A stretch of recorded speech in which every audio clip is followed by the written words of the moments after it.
Today we wanted to talk about picking the right people in your team in the path of the home ownership. Right, so your goal, you want to own a home. You have a big desire to own a home. Now, and then there are a lot of people out there who are going to tell you technology will get you the answer. Of course, I can go on AI and it's going to tell me all the reasons to why I buy a home.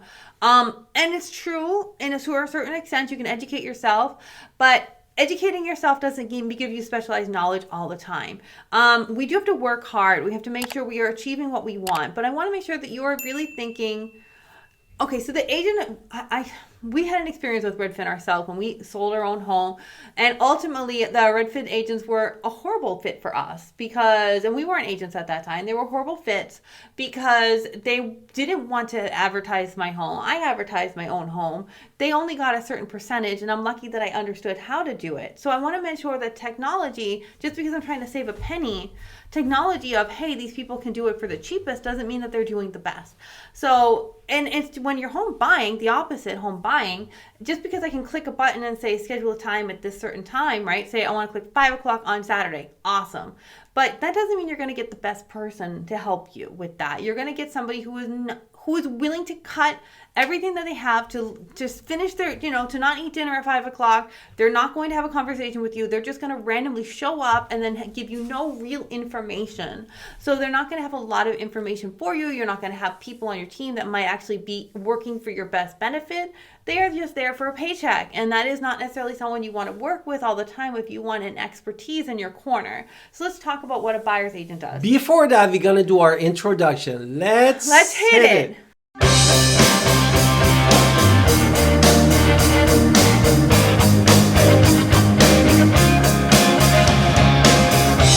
Hi, it's Alan Victoria. Welcome to our channel and podcast. And if this is your first time in our podcast and YouTube channel, make sure you subscribe and get notified. Also, you can call text all the time, 252-327-3357. We love talking to you. Don't be shy. Also, grab our buyer's guide and seller's guide in the description below. Now, from what I understood from my wife, big introduction was expert advocacy. Okay, what does that you mean? want somebody that is on your side all the time and help you, give you the knowledge from what she or he knows from the market to help you with your goal. This is the first step.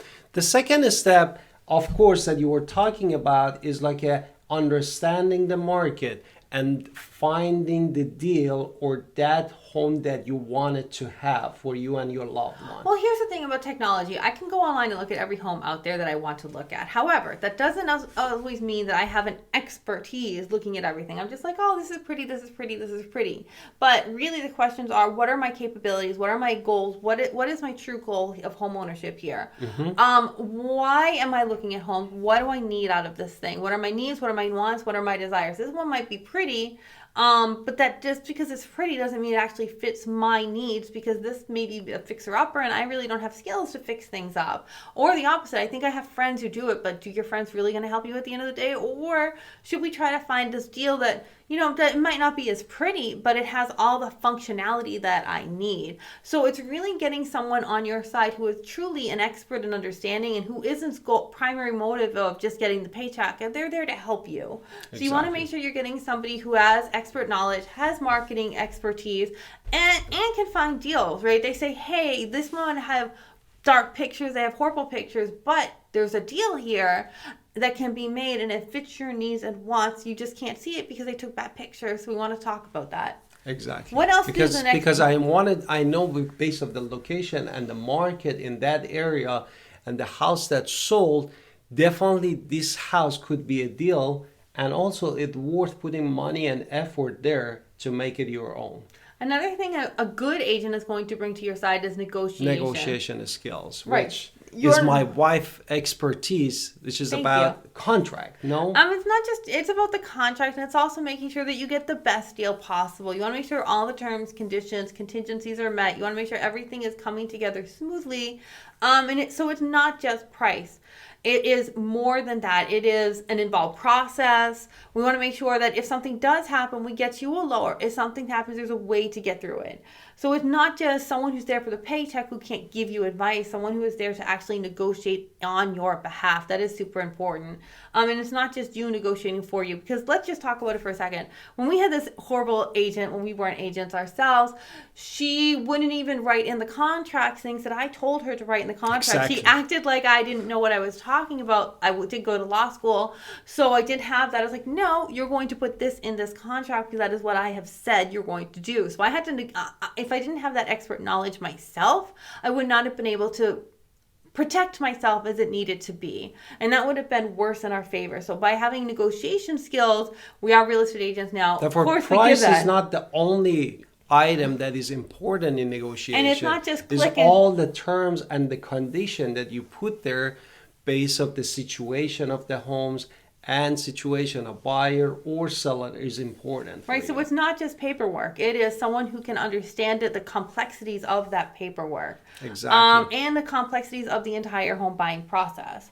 Exactly, which is brings us to next point about understanding the complexity of the process. No? And you kind of covered I did, it. yeah. Okay. That's what I just said. Okay, so And next one is protecting your, we call it investment, because home ownership is kind of investment, is the biggest decision of your life, because you're putting most money, most effort, anything that you have in your life for you and your loved one, or if you have kids, for your kids. Also with that, your agent should be spotting issues for you before you put due diligence fee down. Due diligence in North Carolina is different in other states. You do have to throw down money, and it is non-refundable. So we should have helped you say, hey, that roof looks like, from the pictures, this roof looks bad. We should definitely get a roof inspection on this one. I know you're going to put money down. Are you okay if this one has to be a roof inspection? Because that is my fear with this property. So you want to have somebody spot the issues before they are problems. They're a problem. Recommend what we can do about them, and make sure that we are understand the mortgage process, understand, for instance, if you go under contract, we should definitely first thing do take a picture of that check before you send that due diligence check, so we have proof that you actually have a check that you paid later. So we should take a picture, small details like that. Your agent is going to be able to guide you through the whole way. Exactly. And also when you go to the appraisal, also you need your agent to run a still for you some comp to understand that if for some reason it didn't come, we can go back and talk to them and say, this is the comps that we talk about, why for example, your appraisal is lower than it's supposed to be. No? Right, so let's break it down. You want somebody who is going to advocate for you. Exactly. Protect your interest. Negotiate for you. Understand what the trends, the pricing, the markets, the neighborhoods all are, so you can make the best possible decision for you and your family and your loved ones. So let's talk about a couple questions you can ask when you've met a realtor for the first time. Of course, you can always talk to us. We would love to talk to you. Yeah, the question that really you can ask your real estate agent, in your case buyer agent, how do you identify and access the listing that match my specific needs? Bigger ones for me. Can you describe a situation where your intervention benefited a client? How did you help? When was the last time you helped a client save some money? I don't know. Ask those questions. What's another one? And also, depends on the market, buyers or seller market. What strategy do you employ in competitive situation? If you love a house, and this way that, like a bidding, for example, how I can get that house that you want really. And then how do you balance my preferences with the reality of the market? So the market might tell you that my house doesn't exist. How are we going to balance my preferences this way? And now, are all lenders the same too? I'm going to give you some questions to ask lenders as well. Yes, therefore you want it to be also, because you were talking about the people that you wanted to have in your team. And one of them is the loan officer, lender, the bank that you're working with. And definitely the questions are important. There are some really unethical loan officers out there too, where they are out there to get their origination fee is $15,000. Run away right now. Like, that's just one of the crazy ones I've seen. Yes, that's why we wanted to ask also this question, that what loan options are available and what is the most suitable for my financial situation. No, absolutely. For example, you wanted to get the FHA or conventional or USDA.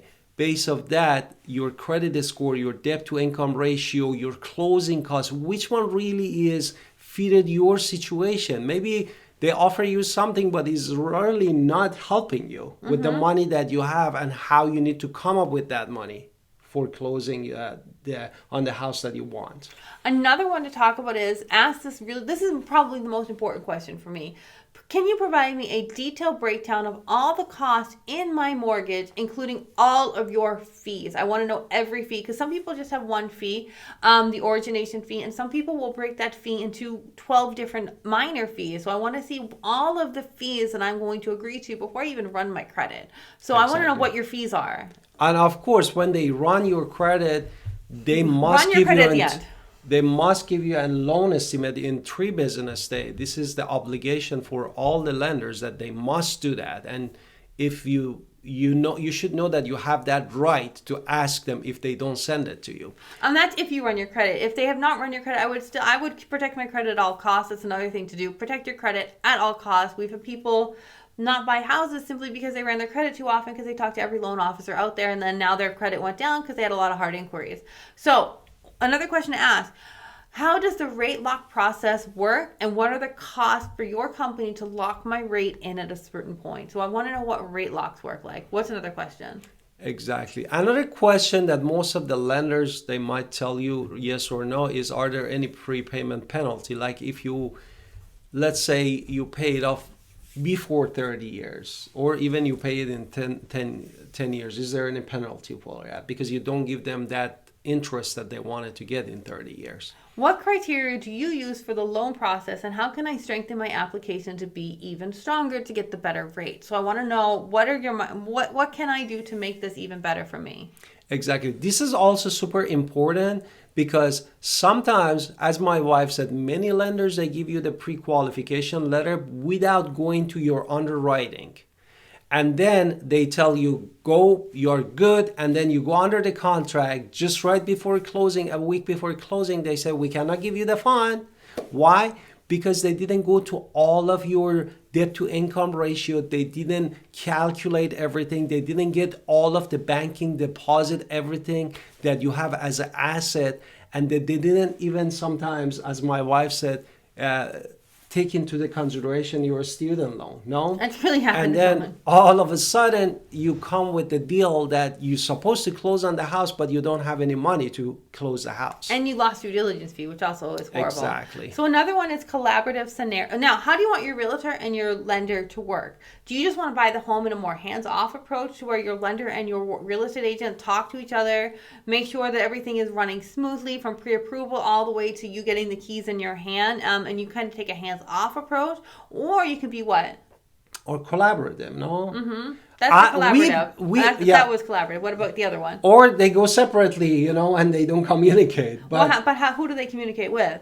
Real estate agent. No, that's the collaborative. The other one with the buyer itself. Right. So the other one is that everybody reports to the buyer. Yes. Right. So we all report to you, which is fine either way. How do you want us to work? Do you want us to work hands off, or do you want to be very hands on and make all the decisions and everything? Yes. Well, of course, me and my wife, based on our experience, we suggest the collaborative one, that everybody's in the same page for appraisal, for the inspection, depends on the type of loan, like a VA or FHA. These are very important. What is the next thing that we wanted to talk about? I really just kind of want to recap this. Make sure that you understand everything that we've talked about. If you have any questions, we are super excited to talk to you about them. Please leave a comment. We're super there to help you understand the home buying journey, because it is a journey. It's not like a lease where I'm just going to go sign a contract for 12 months and be done with it, and then I don't have to actually talk to those people. I just have to pay online. No, there's a journey. There's loan officers. There's realtors. There's how do I find the homes? There's a closing attorney. There's closing attorneys. There are people involved, and it is not just stop, sign, and go. It's much more in detail than that. Exactly. You're literally signing pages. And don't forget to call us at 252-327-3357, and we'd love to connect with you and share with us your thoughts, and see you in the next podcast and video.